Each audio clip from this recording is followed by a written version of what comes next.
Victorian Senator James Paterson is the Shadow Minister for Home Affairs and the Coalition's campaign spokesperson. James Paterson, welcome back to 7:30.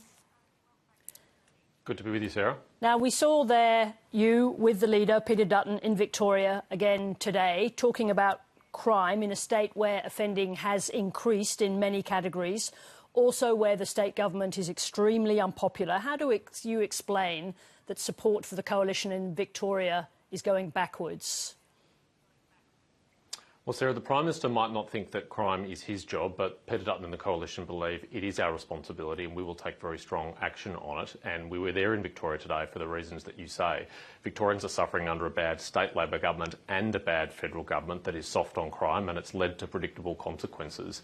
And everyone is paying the price, not just the victims of crime who are up, but also every Australian who's paying 35% more for their insurance, in part because of increased crime in our community. So we'll continue to argue that message between now and election day, and I think it's resonating with Victorians and Australians. Isn't part of the problem your members of the Coalition struggling to get your stories straight? We saw at the weekend the spectre of your dumped working from home policy revived again by Jane Hume, who said that that policy just hadn't found its appropriate time, but it was good policy. Why can't you get your stories straight? Well, we've been very clear about this. We heard the feedback from the community. They do not want this policy to be introduced. It was never going to be introduced in the private sector, but we've also said we won't introduce it in the public sector either. What does Jane Hume mean? What does Jane Hume mean when she says it's a good policy, it just hasn't found its appropriate time? Sure. Well, look, I think we've been crystal clear about this from Peter Dutton down, that we are not introducing this policy, that we do not believe in this policy. We understand the importance of flexible working arrangements for Australians, including in the public service. And frankly, there's some very good people who can be very productive from home or in a hybrid arrangement where they come to the office partly. So we very sincerely are not pursuing this policy. We've heard the feedback loud and clear. Yeah, but Jane Hume clearly thinks it's a good policy. She's a senior member of the front bench. She said it hasn't found its appropriate time, which is true. Her version or your version? The policy of the Coalition is clear. We are not taking this policy to the election. We will not implement this policy if we are successful. We've heard the community. Working from home is here to stay. Flexible work is here to stay. So there's no answer to the question about why you disagree, but I'm going to move on. So the polls are telling us, it looks like they're telling us, that you are struggling to get your messages across. The last big piece of your policy puzzle is defence. How quickly are we going to get the details this week of your plans for defence? Well, very soon, Sarah, but we have already said that we'll increase defence spending. We'll spend more and we'll spend it faster than what Labor is. And we've outlined some of the things we'll spend it on, including restoring the 4th Squadron of Joint Strike Fighters, which the Labor Party cancelled. We think Australia, in a dangerous world, needs that capability, that regionally superior air capability. And so we'll be outlining more about our policies on defence in the coming days. But aren't voters running out of time to digest complex policies like this?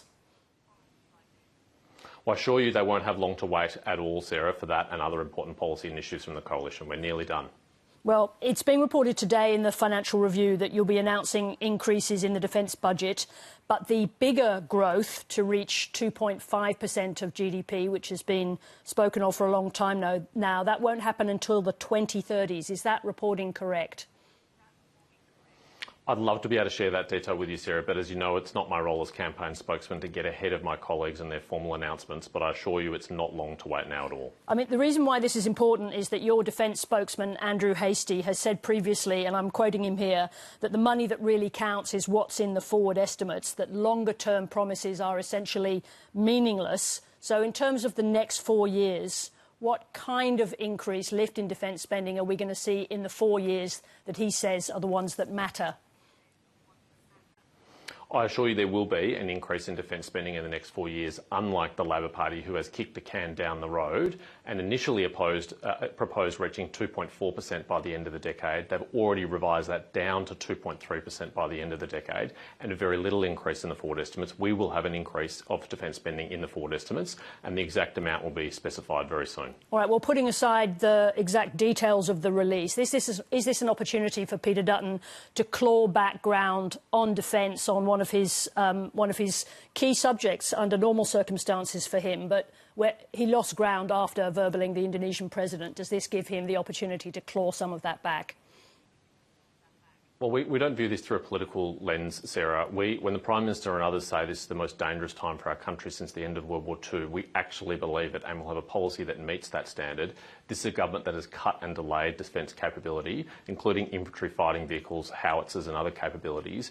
And what they're doing is they're buying future AUKUS capability, which is very important, but they're cannibalising current defence capability to pay for it rather than increasing defence capability now so we get the capability we can in the next few years and AUKUS in the future. I think that's a gravely irresponsible thing to do, particularly when you have foreign powers apparently looking to establish military facilities in our region. But where in the budget then is this coming from? If you're talking about increases of that quantity, we'll wait and see exactly when that money's going to arrive. But are these going to be actual figures, or are these going to be aspirational targets for defence, like we saw in the announcement on indexing tax brackets? No, there'll be actual figures in the forward estimates, which will set out in the normal way and the normal time that will demonstrate our commitment to national security and defence, unlike the Prime Minister, who is not across the details and often late and weak on issues like this. I mean, the confusion between his senior ministers this week about whether or not, in fact, Russia did make this request to Indonesia speaks to that lack of clarity from this government on national security. Who's going to make this announcement? Will we see Defence spokesman Andrew Hasty, or will he just be standing behind Peter Dutton when Peter Dutton makes the announcement? Well, it'll be a joint announcement between Andrew Hasty and Peter Dutton, as is usual, as was the case when Peter and Andrew travelled to Darwin together to announce our plan to take back control of the Port of Darwin, a commitment that the Prime Minister said he was going to make but still hasn't followed through with any of the details at all. In fact, seems very confused about. Now, you understand why I'm asking that question, because we haven't seen Andrew Hasty in a frontline role since he was reported to have said that women shouldn't serve in close combat roles because they, quote, disturb the fighting DNA of combat groups. Have you been keeping him away from tricky questions? Not at all. He stood with the entire press pack beside Peter Dutton in a conference in Darwin to announce our policy on but that. Since and then, you'll see more from Andrew since throughout that time, the campaign. But since that time. And you will see more of him. Yep, I hear you. And you will see more of him in the coming days as well about this and other issues. Andrew Hasty is an outstanding colleague who I have an immense respect and admiration for his service to our country in uniform and his parliamentary service. Let's remember he was Assistant Defence Minister to Peter Dutton under us in government and did an outstanding job there. Do you think that women in combat roles disturb the fighting DNA of combat groups?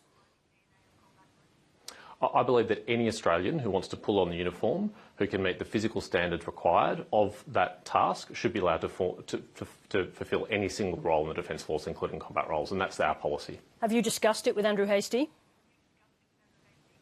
Yes, we have. And look, unlike Andrew Hasty, I haven't served in a frontline combat role, and I'm humble enough to acknowledge that, unlike the Deputy Prime Minister, and I respect the expertise he has. But as Assistant Defence Minister in the last government, he sought to make no changes to this policy, and as Defence Minister in a Peter Dutton government, he will seek to make no changes to this policy, because our policy is anyone who has the ability to serve in those roles, who meets the requirements for those roles, can serve in those roles, irrespective of their gender or any other irrelevant characteristic. James Paterson, thank you very much indeed for joining us. Thanks, Sarah. Thank you. And that's the programme for